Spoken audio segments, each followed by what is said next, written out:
Sagittarius, hi, welcome to Mr. Queen PH at ito ang inyong monthly reading for April 2024. This is a general reading, just take what resonates, watch your Sun, Moon, Rising, Venus for other messages. And thank you sa lahat ng mga sumusuporta dito sa ating channel. Just a reminder, gamitin nyo lamang ang reading na to bilang gabay. Pa-follow, like na rin ang ating Facebook at TikTok. Lahat po yan Mr. Queen PH. Like, share, subscribe, turn on post notifications para lagi kayong updated sa ating mga readings. And also, if you are interested in private readings, meron po tayong 30% discount hanggang March 20, 2024, no? So, meron tayong link dyan sa description at sa pin comment kung gusto nyong mag-book for a private reading. Okay, let's see, Sag. What's up? Leo, shine. Ayan, you have a lot of confidence ngayong April. Meron kang leadership role ngayong April. You are going to shine. O meron kang i-showcase na talents and skills na kung saan mapapansin ka ng maraming tao. Oo. You also have Juno partnership. So, yung iba sa inyo, business partnership. Yung iba naman, romantic connection. Maaring iyan ay isa sa main focus ninyo ngayong April.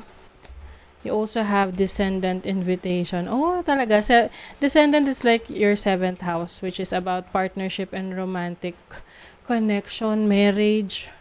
Pwedeng, yung iba, may papasok kayo sa isang very serious relationship na merong commitment. Yung iba naman, seryosong business na meron kayong kakolaborate. So, just make sure na yung mga contracts na pipirmahan ninyo ay na-review ninyo ng maigi para walang sisihan. And just in case magkaroon ng aberya. Diba? Let's see your overall energy. You have the 9 of Cups. Happy ang mga Sagittarius. Ngayong May, you have the Knight of Cups. Okay. Yung iba talaga sa inyo, masaya kasi merong nagpapakilig or magpapakilig sa inyo ngayong April. Oo.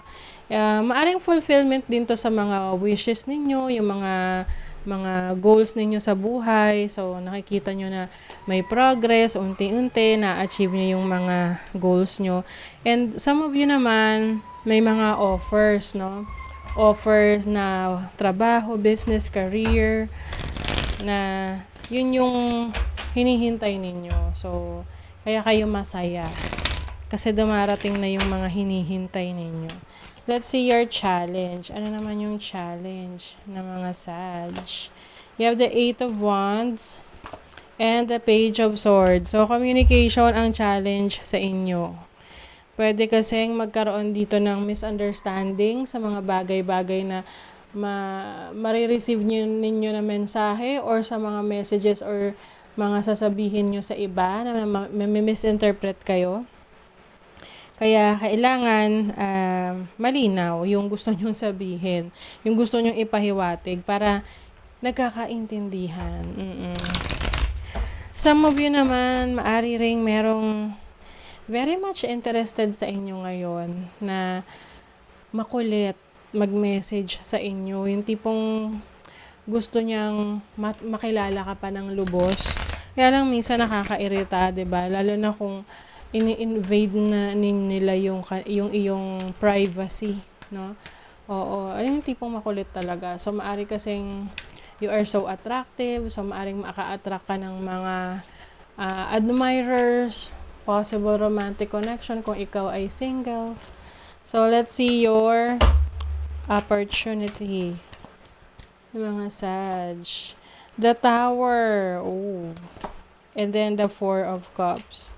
As an opportunity, meron kang finally na marirealize na napaka-importante palang bagay sa buhay mo. Ito yung mga bagay na hindi mo pinapansin noon at ngayon, na-realize mo na, oh my God, napakaswerte ko pala dahil meron ako nito. Meron pang kailangang mangyari para lang ma-realize mo na maswerte ka dahil meron ka nun. Let's say for example, yung sasakyan mo na dati parang kinukumpara mo yung car mo, sasakyan mo sa iba kasi luma na or hindi modelo, 'di ba? Or hindi ganun ka komportable. Pero, meron kang nakita or nabalitaan or something na hindi magandang nangyari sa isang kakilala mo dahil sa may kinalaman sa sasakyan, 'di ba? Nabago yung sasakyan pero na aksidente or hindi man may problema yung sasakyan. So, you will realize na, uy, maswerte ka pala kasi kahit na luma or hindi modelo yung sasakyan mo, nagagamit mo siya ng maayos, nagpe-perform siya ng maayos kaysa dun sa mga bago na may mga faulty, 'di ba? Oo. So, ganon. Example lang naman 'yan, but it seems na ang isa sa opportunity for you is to know what you have, no? Na ma-realize mo kung ano talaga yung meron kayo, mga blessings na meron ka.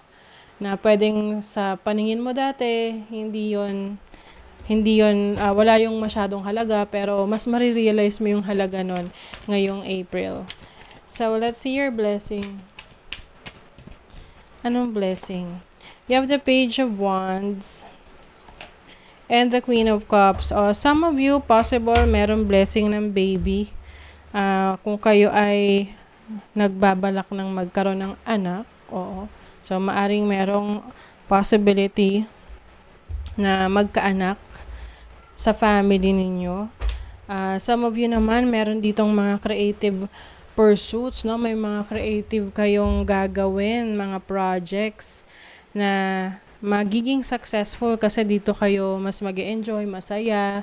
Oo, maaring yung iba sa inyo, first time na magta-travel ngayong April, and maaring yun yung paghahandaan nyo. Na you're going to be very excited. Merong fulfillment talaga for you ngayong April. Isa na doon is makapag-travel abroad or makapagtrabaho abroad or magkaroon ng anak, magka-baby. Yung iba naman, magandang bakasyon. Yung very relaxing na vacation with your loved ones. Yung iba naman, meron kayong blessing sa mga projects na gagawin ninyo. Especially if this is international, oo. Mga business sa ibang bansa. Oy, oh my God, Sanj! May baby talaga, oh. Oh, kung di man baby ito, but sa tingin ko talaga may baby. For some of you lang naman, di naman para sa lahat. But there's also new beginnings, may fresh start, bagong simula. Boldness, destination, pioneer. Di ba yung mga pioneer, yan yung mga nagsisimula ng mga bagay na hindi pa nag-exist. So, yung iba sa inyo, you're going to be very experimental. Aling sa technology to or anything na gusto mong simulan, pioneer ka sa family mo or pioneer ka sa community mo, sa grupo mo, ganyan, sa school. You also have book burning, censorship, changing the narrative. Uy, meron kayong I think ito yung the tower energy na meron kayong let's say may tradisyon sa family ninyo na pwedeng bubuwagin nyo yung tradisyon na yun kasi alam nyo na hindi na siya updated. Oo. Or hindi na siya, wala na siyang, not actually walang value, but pwedeng hindi na siya naakma sa panahon ngayon. Let's see what else. You have the 8th house. You have Mercury in Capricorn. Oh. Mercury communication, Capricorn. Maaring merong medyo mag-ingat sa mga makakasalamuha, makakausap, makaka-deal ninyo, no, ngayong April kasi pwedeng meron ditong misunderstanding. Oo. Lalo na sa investment. Oo, make sure na aralin muna yung investment na papasukin ninyo. Okay? You already have all the answers. 'Di ba? Meron ka ng, alam mo na kung ano yung sagot sa kung saan ka papunta. Yung guide na yan, minsan kasi parang ginagamit natin yan just to be sure. Pero actually, ang guide mo yung puso mo, no? What's within your heart. Confidence, it comes with time and practice. Mas lalo kang magiging confident. I think onset of the reading, nasabi ko yan with the Leo energy shine. You're going to shine. I think ito yung i-break mo ngayong ngayong April. Yung low self-esteem, kung dati hindi ka masyadong confident, ngayong April, mas magiging confident ka na. Oo. You will believe in yourself. Ayan. So, that is your reading, Sagittarius. Thank you so much. Bye.